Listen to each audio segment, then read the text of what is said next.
एक परिवार है जो 20 लाख रुपए कमाता है साल का, दूसरा परिवार भी 20 लाख रुपए कमाता है। स्कूल की fees, rent, grocery, medical bill सब समान है, लेकिन इनकम टैक्स अलग अलग। जैसे कि एक पति पत्नी है, राहुल और ऋचा, दोनों काम करते हैं। राहुल साल का 10 लाख कमाता है, ऋचा भी साल का 10 लाख कमाती है। इनकी कुल इनकम 20 लाख रुपए। क्योंकि 12 लाख रुपए तक की रिबेट पर एसएससी इनकम टैक्स देता है, तो ना राहुल को इनकम टैक्स भरना पड़ता है क्योंकि उसकी आमदनी भी 12 लाख से कम 10 लाख है, और ना ही ऋचा को इनकम टैक्स भरना पड़ता है क्योंकि उसकी आमदनी भी 12 लाख से कम है, यानी कि हाउस होल्ड का टैक्स जीरो। दूसरा परिवार है नमन और नेहा। नमन साल का 20 लाख रुपए कमाता है और नेहा ने अपनी नौकरी छोड़ दी। वो घर पर बच्चे का ध्यान रखती है, माता पिता की जो बूढ़े हो गए उनका ख्याल रखती है।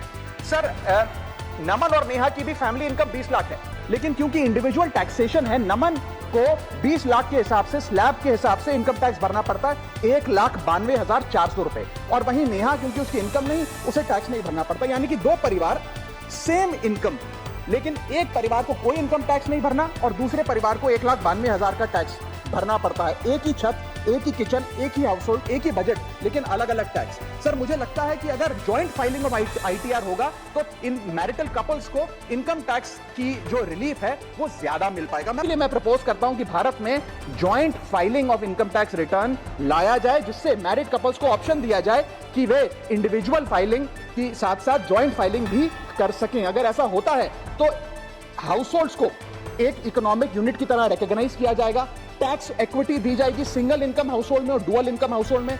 थर्ड, सिंगल इनकम अर्नर को अनयूज्ड एग्जेम्पशन अपने स्पाउस की यूज करने का मौका मिलेगा ही। और sir, on a lighter note, ज्यादा लोग शादियां करेंगे ताकि वे इस इनकम टैक्स सेविंग का फायदा उठा सकें।